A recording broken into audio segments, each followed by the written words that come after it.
Hello everyone, myself Kritika. Welcome back to Kritika classes. So जैसा कि आपको पता है कि CBT PG 2025 MSc zoology entrance exams के लिए कुछ ही दिन बचे और यहाँ है टाइम स्मार्ट स्टडी का। अगर आप भी टेंशन ले रहे हो कि इतने कम टाइम में कैसे रिवीजन करें तो चिल करो। आज के इस वीडियो में आपको एक सॉलिड स्ट्रैटेजी दूंगी जो कि आपकी फास्ट रिवीजन और हाई स्कोर की में मदद करेगा। तो वीडियो के एंड तक जरूर देखो क्योंकि हर टिप्स यहाँ पे गेम चेंजर होने वाली है। और वीडियो को स्टार्ट करने से पहले अगर आपने चैनल पे फर्स्ट टाइम विजिट किया तो प्लीज चैनल को सब्सक्राइब कर लीजिए और बेल आइकन को भी हिट कर लीजिए ताकि आने वाली हमारी जो भी वीडियोस है उसकी नोटिफिकेशन आप तक पहुंच सके। ओके, देखो सबसे पहले स्मार्ट स्टडी का रूल होता है इंपॉर्टेंट टॉपिक्स को फोकस करना। सीबीटी पीजी एमएससी जूलॉजी में काफी टॉपिक आते हैं पर सब इक्वली इंपॉर्टेंट नहीं होते हैं। यहाँ पे टॉप टॉपिक्स दिए गए जो कि हर बार एग्जाम में आते हैं। सबसे फर्स्ट टॉपिक आपका क्या है? Cell biology. सेल बायोलॉजी में सबसे इंपॉर्टेंट कौन से टॉपिक है जिसमें कि आपके सेल बायो बहुत ही वेरी इंपॉर्टेंट टॉपिक है जिसमें कि स्ट्रक्चर्स, उसकी ऑर्गेनेल्स, ट्रांसपोर्ट एंड मैकेनिज्म, ये आपका बहुत इंपॉर्टेंट टॉपिक है। देन नेक्स्ट टॉपिक है मॉलिक्यूलर बायोलॉजी। मॉलिक्यूलर बायोलॉजी में जो इंपॉर्टेंट टॉपिक है वो है DNA replication, transcription and translation. ठीक है, उसके बाद नेक्स्ट यूनिट है आपका जेनेटिक्स। जेनेटिक्स में कौन कौन से टॉपिक्स आपके इंपॉर्टेंट है? Then Mendelian, non-Mendelian and inheritance is the very important. That next topic is biochemistry. Biochemistry में जो भी important topic है that enzymes, carbohydrate and protein and lipids. उसके बाद अगर हम next topic की बात करें तो ecology and evolutions में सबसे जो important topic है natural selection, populations and ecology. This is the very important topic and last जो important topic होता है जिसपे कि आपको सबसे ज्यादा फोकस करने की जरूरत होती है वो है animal physiology जिसमें कि circulatory, nervous and excretory systems is the very important topic. तो सबसे फर्स्ट स्टेप है रिवीजन के टाइम में फोकस ऑन इम्पोर्टेंट टॉपिक। ये सारे टॉपिक जो हमने बताए इन टॉपिक्स को आप देख लो। ठीक है, अब इस लिस्ट की प्रायोरिटी ऑर्डर्स को रिवाइज करो। जो टॉपिक स्ट्रॉन्ग है उसको बस एक बार देखो और जो वीक है उस पर ज्यादा फोकस करो। ये बहुत ज्यादा इंपॉर्टेंट है। ठीक है, देन नेक्स्ट टिप्स और स्टेप सेकंड क्या है? Fast revision trick. देखो लास्ट मोमेंट में पूरा सिलेबस दोबारा पढ़ना इम्पॉसिबल है तो कौन से ट्रिक को यूज करनी पड़ेगी कि जो कि आपके फास्ट रिवीजन में काफी इंपॉर्टेंट हो सकती है। सबसे फर्स्ट ट्रिक है मैनमैनिक एंड शॉर्ट ट्रिक्स जो कि आपके लिए बहुत इंपॉर्टेंट होने वाले। फॉर एग्जाम्पल टेक्सोनॉमी, जो भी टेक्सोनॉमी ऑर्डर्स याद रखने के लिए कुछ ये ट्रिक यूज करो। For examples king, flip, come over for the good soup. मतलब क्या है? देखो ये क्वेश्चंस बार बार पूछे जाते हैं तो शॉर्ट ट्रिक के लिए यहाँ पे किंग का मतलब क्या होता है? किंगडम। फ्लिप का मतलब क्या होता है? फाइलम। यहाँ पे कम का मतलब होता है क्लास। ओवर का मतलब होता है ऑर्डर। फॉर का मतलब होता है फैमिली। गुड का मतलब होता है जीनस एंड सूप का मतलब होता है स्पीसीज।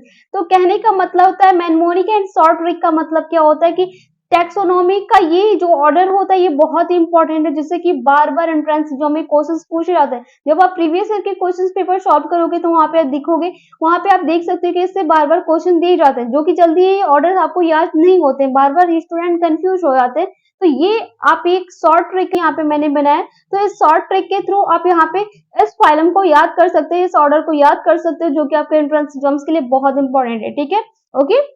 देन सेकेंड टिप्स की बात करें तो mind maps and the flow chart. Mind maps और फ्लो चार्ट क्या है? माइंड मैप और डायग्राम्स बना के कॉन्सेप्ट याद करो। For example evolutions and physiology topics को विजुअल फॉर्म में दिखाना इजी और इफेक्टिव होता है। तो ये बहुत ही इंपॉर्टेंट है कि आप इवोल्यूशन और फिजियोलॉजी पे ज्यादा टॉपिक को फोकस करो जो कि विजुअली अगर आप फ्लो चार्ट के थ्रू करते हो तो ये आपके लिए बहुत ही इंपॉर्टेंट ठीक है। नेक्स्ट टिप्स की बात करें तो ऑडियो नोट्स। ऑडियो नोट्स क्या है? अपनी वॉइस में इंपॉर्टेंट टॉपिक्स को रिकॉर्ड करो और उसको सुनो। खासतौर पर तब जबकि आप ट्रेवल कर रहे हो या फिर रिलैक्स कर रहे हो उस टाइम आपकी ऑडियो नोट अपने इंपॉर्टेंट टॉपिक्स की ऑडियो को आपने रिकॉर्ड किया उसको अगर आप बार बार सुनते हो तो वो आपके एंट्रेंस एग्जाम्स के लिए बहुत ज्यादा इंपॉर्टेंट टिक होने वाली है। ओके, नेक्स्ट टिप्स की बात करें तो sticky notes and the formula set.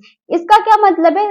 Room में एक स्टिकी नोट्स लगाओ जिसमें कि की फॉर्मूला और इंपॉर्टेंट पॉइंट्स को लिखो ताकि बार बार जब नजर आए तो वो याद हो और ये बहुत ही इंपॉर्टेंट होता है। जैसे कि मैं क्या करती हूँ, जब भी मुझे कोई भी टॉपिक इंपॉर्टेंट लगता है और वो चीज मुझे याद नहीं होता है, बार बार मैं उसे भूल जाती हूँ। तो मैं क्या करती हूँ, जहाँ पे भी मैं स्टडी करती हूँ यहाँ पे स्टिकी नोट्स लगाती हूँ, जिसमें कि मैं जो भी इंपॉर्टेंट पॉइंट होते हैं, जो फॉर्मूला होते हैं, उसको मैं वहां लिखती हूँ। और वो मेरे एंट्रेंस एग्जाम्स के लिए बहुत इंपॉर्टेंट होता है, क्योंकि जब भी मैं रूम में एंटर करती हूँ तो वो मेरी नजर में आता है और वो मुझे बहुत ही अच्छी तरीके से याद होती है। तो ये बहुत ही इंपॉर्टेंट टिप है। तो इस टिप्स को आप यहाँ पे स्किप मत करना। अगर आपको एंट्रेंस एग्जाम में हाई स्कोर यहाँ पे अचीव करना है तो इन सारे टिप्स को आप फॉलो करो। ओके, ये आपके कुछ इंपॉर्टेंट टिप्स थे। देन स्टेप थर्ड की बात करते हैं।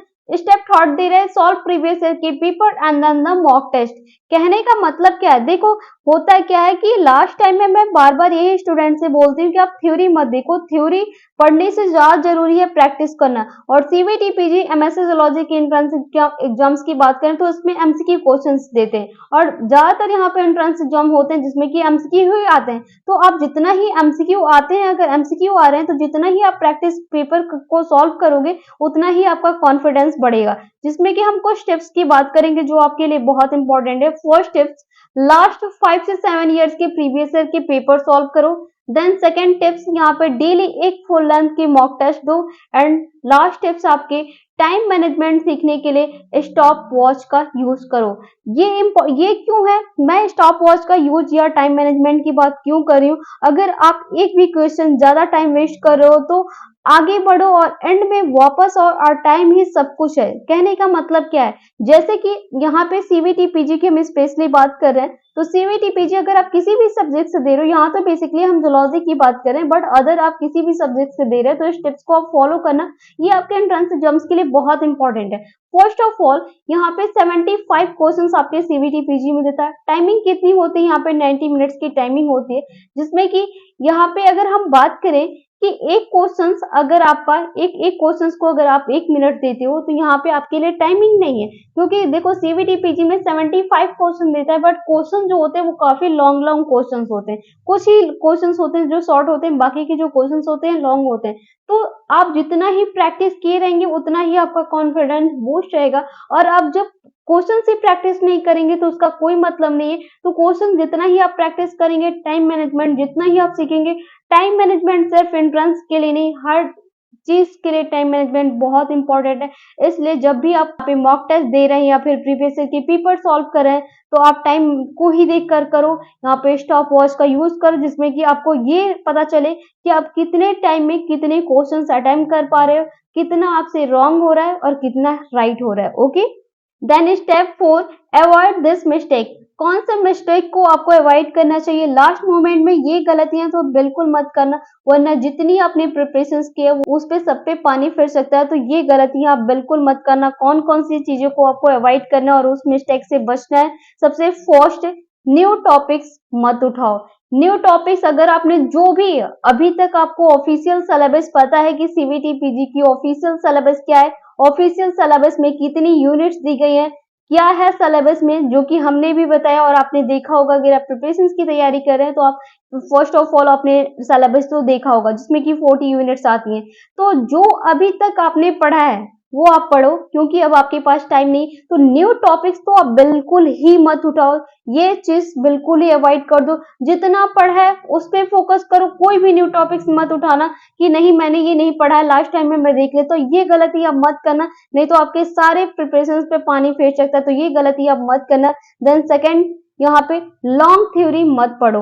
लास्ट टाइम में जितना आप एमसीक्यू प्रैक्टिस करोगे, जितना ही आप यहाँ पे मॉक टेस्ट अटेम्प्ट करोगे, जितना ही आप प्रीवियस ईयर के पीवाईक्यू सॉल्व करोगे, that is very very important. Theory मत पढ़ो, थ्योरी आपके कोई काम नहीं आने वाले। लास्ट टाइम में तो थ्योरी का कोई काम ही नहीं, थ्योरी आप मत पढ़ो, थ्योरी के लिए कोई जगह मत रखो। जितना MCQ mock test and PYQ solve करोगे उतना ही आपके एंट्रेंस एग्जाम्स के लिए इंपॉर्टेंट है। थ्योरी आपके किसी काम नहीं आने वाली है लास्ट टाइम में। थ्योरी पढ़ोगे आप बोर होगे, क्वेश्चन जितना ही सॉल्व करोगे, क्वेश्चन आप जितना ही सॉल्व करोगे, जितना ही टाइम मैनेजमेंट सीखोगे कि एक क्वेश्चन मैं कितने टाइम में कर रहा हूँ, ये इंपॉर्टेंट है, थ्योरी इंपॉर्टेंट नहीं है लास्ट टाइम में। थ्योरी आपको 6 से 7 मंथ पहले पढ़नी होती है।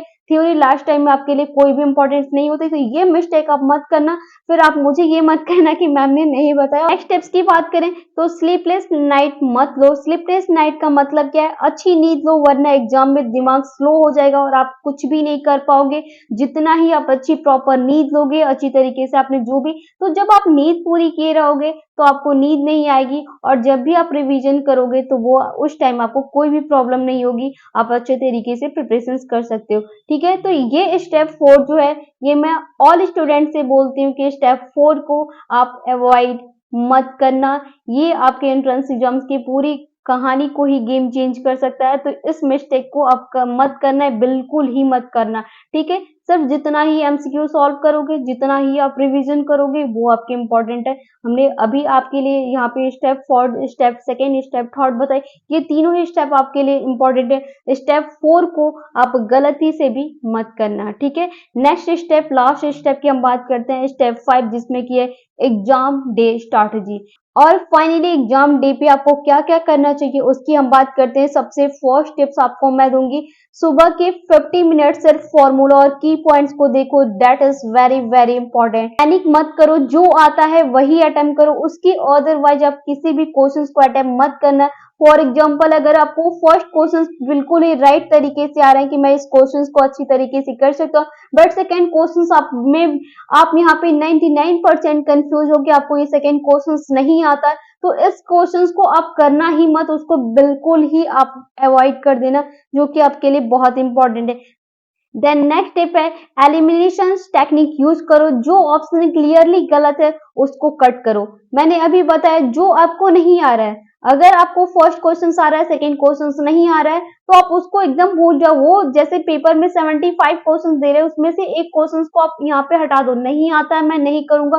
जो मुझे कॉन्फिडेंटली है कि मैं ये फर्स्ट सेकंड थर्ड ये क्वेश्चन कर सकता हूँ, बट ये क्वेश्चन मुझे नहीं आ रहा है, मेरा साफ है कि क्लियर ऑप्शन में मैं 99% कंफ्यूज हूँ, मैं इस क्वेश्चन को कर ही नहीं सकता हूँ, तो उसको कट करो, उसको अवॉइड करो, उस पर फोकस ही मत करो। ये आपके लिए बहुत इंपॉर्टेंट है। तो एग्जाम डे स्ट्रैटेजी में इस पॉइंट को आप बिल्कुल ही फॉलो करना, जो कि आपके लिए बहुत इंपॉर्टेंट है। लास्ट आपके लिए मैं पॉइंट आपको दूंगी, पेपर्स में सबसे पहले इजी क्वेश्चंस करो, फिर मॉडरेट और लास्ट में टफ। ये आपके लिए बहुत इंपॉर्टेंट है। सबसे पहले आप क्या करो कि जो भी इजी क्वेश्चन दिख रहे हैं आपको कि ये हाँ ये नॉर्मली क्वेश्चन है, 75 क्वेश्चन में ये क्वेश्चन मुझे आ रहा है, सबसे पहले उसे आप अटेम्प्ट करो। देन उसके बाद मॉडरेट पे और लास्ट टाइम में आप टफ क्वेश्चन पे फोकस करो, क्योंकि जब आप बाकी के जो क्वेश्चन आपको आ रहे हैं वो आपने किए हैं, और जो आपको नहीं आ रहा है वो लास्ट में आप उस पर कर रहे हो, तो वो इंपॉर्टेंट है। क्योंकि आपको बता दूं कि सीवीटी पीजी एंट्रेंस एग्जाम में निगेटिव मार्किंग है, ये आपके लिए बहुत ही गलत चीज होती है। और यहाँ पे निगेटिव मार्किंग में जो क्वेश्चंस अगर आपको नहीं आते वो आप करते हो, तो लास्ट टाइम में ये आपके लिए बहुत ही नुकसान होता है। तो ये गलतियां आप मत करना। ठीक है, ओके। सो यहाँ पे हमने जो भी स्ट्रैटेजी आपको बताई, जो भी टॉपिक्स बताए, जो भी स्टेप बताए, अगर ये सारे स्ट्रैटेजी आप सही तरीके से आप करते हो तो हाई स्कोर की गारंटी है। आप 250 प्लस यहाँ पे अबव आप स्कोर, हाई स्कोर यहाँ पे अचीव कर सकते हो। बट अगर आप ये सारे स्ट्रैटेजी जो भी हमने स्टेप 5 बताए, इन सारे स्टेप 5 को अगर आप अच्छी तरीके से एंट्रेंस एग्जाम्स के लास्ट फ्यू डे में अगर आप इसे फॉलो करते हो, तो आप यहाँ पे 250 प्लस अबव यहाँ पे स्कोर यहाँ पे अचीव कर सकते हो। इसकी 100% मैं गारंटी लेती हूँ कि इन सारे स्टेप को अगर आप फॉलो करते हो तो यहाँ पे आप 250 से अबव यहाँ पे हाई स्कोर की गारंटी आप अचीव कर सकते हो। ओके, सो डियर स्टूडेंट, ये थी लास्ट मोमेंट की best strategy for the CVT PGMS physiology entrance exams के लिए। अगर ये वीडियो आपको हेल्पफुल लगी तो प्लीज वीडियो को लाइक करें और सब्सक्राइब करना ना भूलें। कमेंट्स में ये बताएं कि आपकी प्रिपरेशन कैसी चल रही है। ओके, मिलते हैं जल्दी नेक्स्ट वीडियो में, तब तक के लिए thank you, thanks for the watching.